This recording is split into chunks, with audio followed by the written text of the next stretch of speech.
ভালো থেকো সব সময়। হ্যাঁ, তুমিও ভালো থেকো। বিয়ে কবে করবে? জানি না আদৌ কপালে বিয়ে শাদী আছে কিনা। তোমার বউকে বলে দিও আমি যেই হাত ধরেছি ওই হাত যেন না ধরে। তোমার জামাইকেও বলে দিও আমি যে গালে কিস করছি ওই গালে যেন আর কিস না করে। আমরা যেই জায়গায় দুজন মিলে ঘুরছি তুমি তোমার বউকে নিয়ে ভুলেও সেই জায়গায় আর যাবা না। বউয়ের মন রাখতে মাঝে মাঝে যেতেও হতে পারে। তুই নেই মাত্র কইলে তুই আর বিয়ে করবি না। এটা তো তোমার কথায় কথায় বললাম। তোর স্বভাব আমি ভালো করে জানি। আমি তো তোর কথা উনানে লেগে কইতেছিলাম। ছেড়েই তো চলে যাচ্ছ, তাহলে আবার এইগুলো কেন বলতেছো? ঠিকই তো বলছো, আমি কেন এগুলো বলতেছি এখন? আমাকে ছেড়ে খুব ভালো থাকবে তাই না?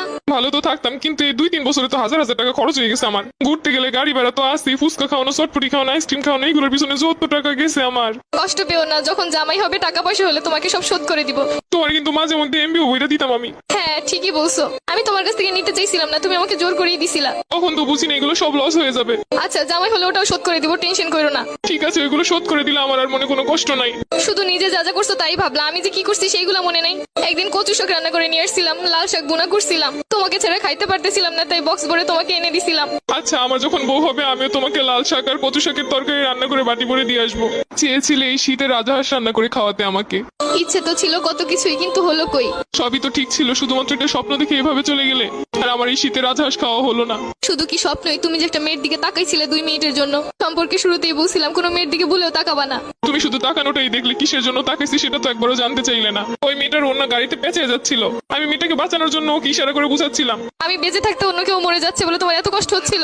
আমি তো বলেছি আমার ভুল হয়েছে। কিছু কিছু ভুলের কখনো ক্ষমা হয় না, এটা তো জানো। আর তুমি তো জানো আমি সবকিছু সহ্য করতে রাজি, কিন্তু মেয়েদের ব্যাপার নিয়ে একদমই সহ্য করতে পারি না। তাই তো আর আটকাতেও পারছি না। দোয়া করি সুখে থাকো সব সময়। তুমি আমাকে খুব সহজে ভুলে যেতে পারবে তাই না? ঘৃণা মানুষকে সবকিছু করতে শিখায়। ভাবতেছি এতদিন যার সামনে তোমাকে বউ বলে পরিচয় দিচ্ছি, পরবর্তীতে কি হবে। তাদেরকে বলবে আমি মরে গেছি। জীবন তো কারোর জন্য থেমে থাকে না। আচ্ছা, কিছু মনে না করলে একটা কথা বলি। আমি যা আবেগের বসে তোমার একটা পায়েল কিনে দিছিলাম, ওই পায়েলটা কি ফেরত দেওয়া যাবে? জানোই তো আমার কাছে অত বেশি টাকা পয়সা নেই। নতুন কাউকে পটাইতে গেলে তো তখন লাগবো। কিন্তু ওই পায়েরটার তো 2-3 জায়গা থেকে খুইলা পড়ে গেছে। সমস্যা নেই, তুমি নিয়ে এসো, যা পইরে গেছে ওগুলো লাগাই নিবো। ওটার তো রঙও তেমন ভালো নাই। সমস্যা নেই, রং করে নিবো। আচ্ছা ঠিক আছে। আর শুনো, এই শীতে গোসল করো প্রতিদিন। আগে শীতে কত বলে বলে গোসল করাইছি। তোমার আর আমাকে নিয়ে এখন চিন্তা না করলেও চলবে। তোমার আর আমার পথ এখন আলাদা। তারপরও মনে তো কোথাও একটা রয়ে গেছো। এত সহজে তো চাইলেই ভুলতে পারবো না।